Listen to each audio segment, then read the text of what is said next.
to inflict her with only one sentence, that is sentence of death.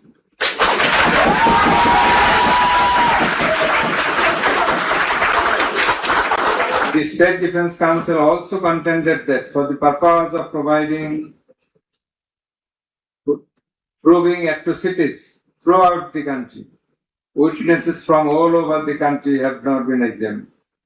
In this context, we have to say that witnesses from many parts of the country have been examined and they have adequately proved the atrocities in almost every part of the country.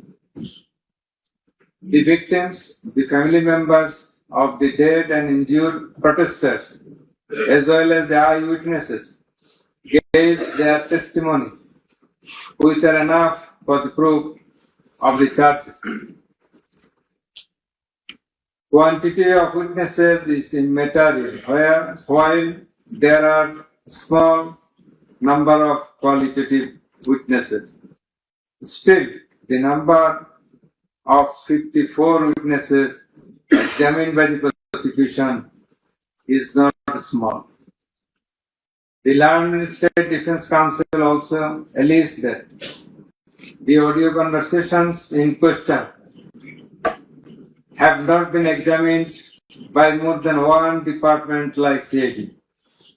In this regard, we would hold that the genuineness of the report of CID has not been challenged, nor has the report been proved ingenuine, whereupon no other department was in need of holding further examination thereof.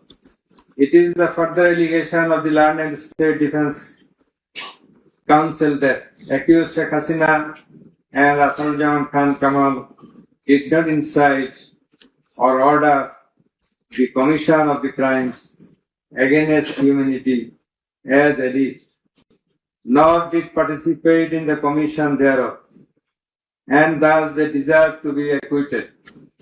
The learned chief prosecutor, in course of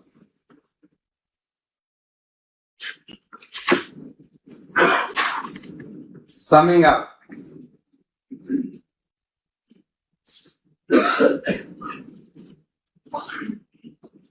asked for passing necessary order restraining Awami League from running activities as a political party.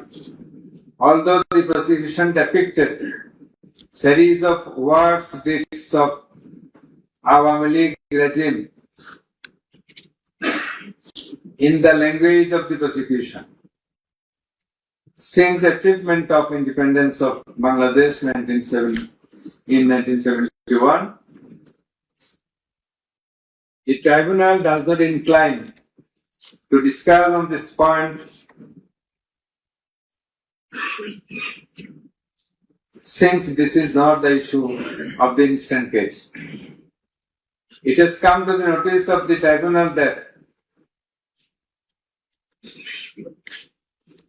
accused Sheikh Hasina, in defiance of the orders of the tribunal to appear and contest the case, has given interviews in the media wherein she denied the allegations leveled against her in this case and also made some derogatory remarks. I have noted this aspect beforehand, but in some of her interviews, she impliedly admitted her superior command responsibility.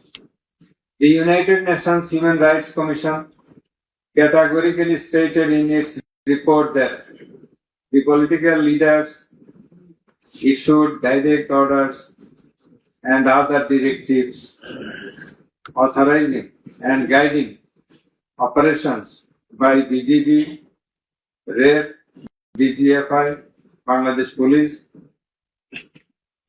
and Detective Branch that involved serious violations of human rights against protesters and other civilians, including extrajudicial killings and arbitrary detention. It has been stated in the report that 1,400 people have been killed by use of lethal weapons during the July movement 2024. By the political leaders, the United Nations Human Rights Commission meant the highest government authorities. The authorities in question are unprecedented in the history of Bangladesh. The nature and extent of cruelty administered upon the protesters, inclusive of infants, women, and old, stirred the hearts of the people throughout the world. On seeing the scenario of death and injured protesters and their outcry in the videos displayed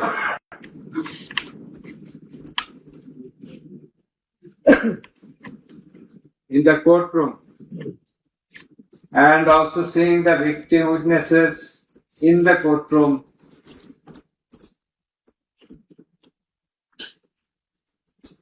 for giving testimony, who lost their scalp, eyes, nose, hands, and legs. Any human being will fail to be in the normal state of mind seeing such scenario. Such atrocities must be brought to an end at any cost. Justice must not fail. In view of all the above facts and circumstances and findings, it is hereby ordered that accused Sheikh Hasina be found guilty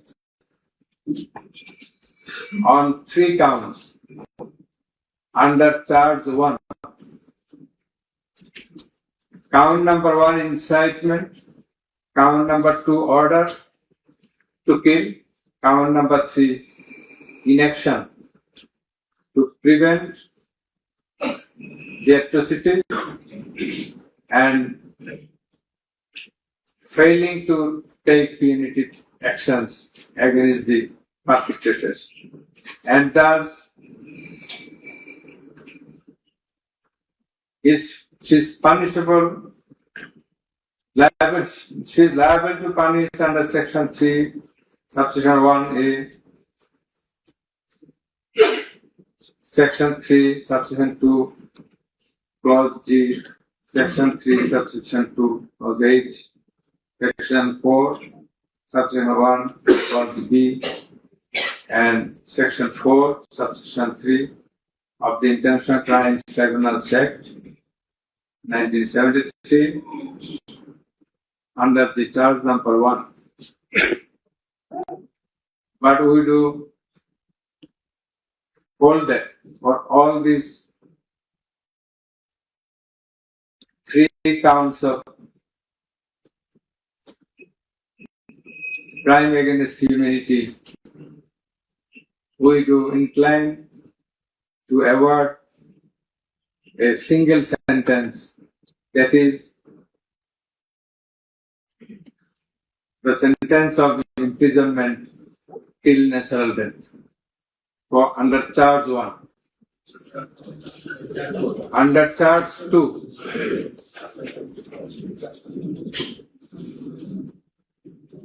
accused Sheikh Hasina is liable on 2 counts. On 1 count, there are several counts. For 1 count, that is, passing the order for deploying drones, helicopters, and using lethal weapons to kill the protesters. She committed crime against humanity under Section 3, Subsection 2A and Section 4, Subsection 1B of the International Crimes Tribunal Act 1973.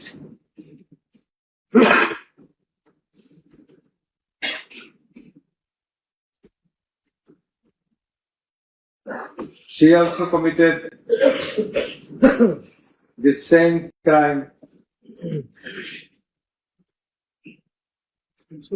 again, the same crime of crime against humanity on the second count, killing 6 persons at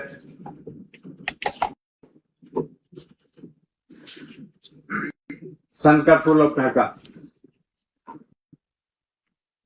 which was committed in contemplation, in furtherance, by virtue of her order, as stated beforehand.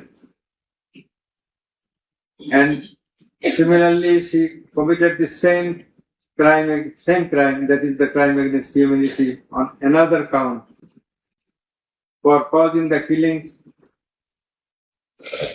at Ashulia of Sabha, killing of 6 persons. For all these 3 counts, we have decided to inflict her with only one sentence, that is sentence of death.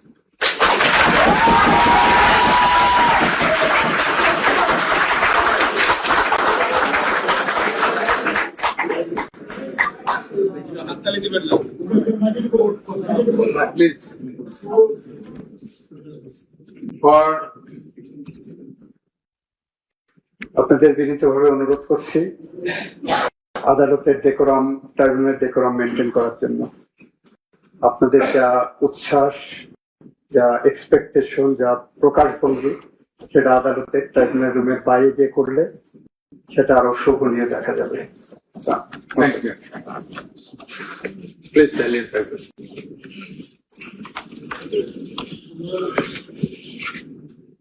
Accused Asadujaman Khan Kamal and accused Chaudhary Abdullah Mahmood.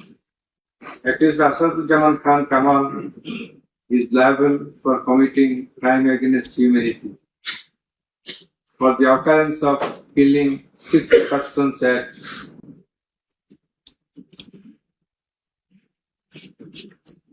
Sankarpur of Dhaka.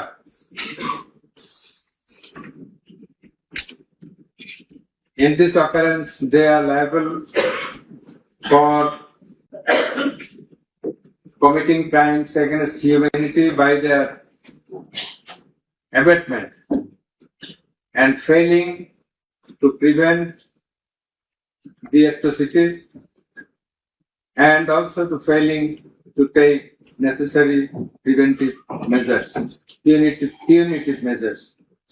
And thus, Asadujaman Khan Kamal is held liable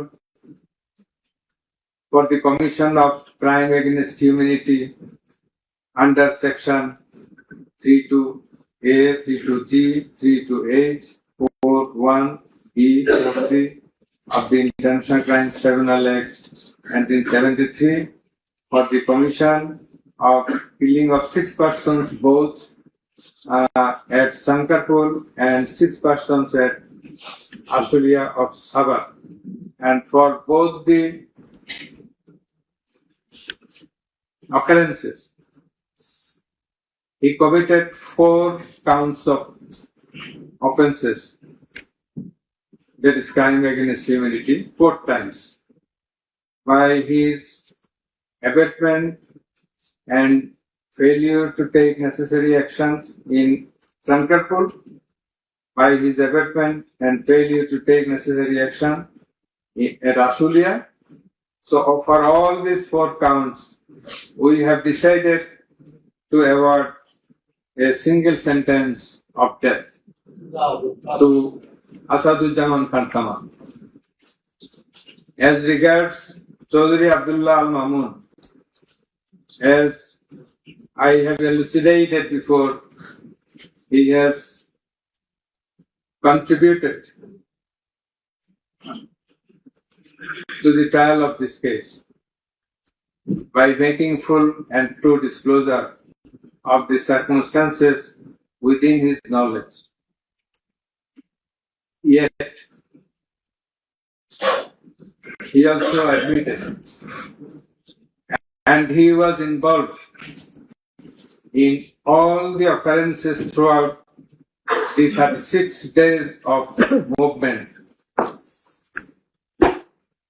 Considering both his contributions, his admissions, with the material evidences to the tribunal to arrive at the correct decision, and also in consideration of the gravity of the offence, we are both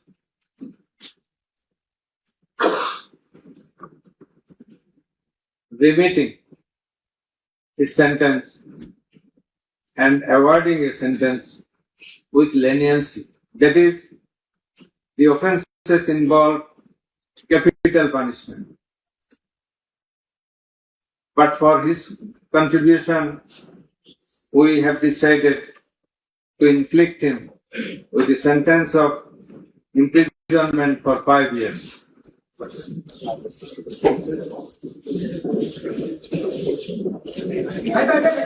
The properties of accused Sheikh Hasina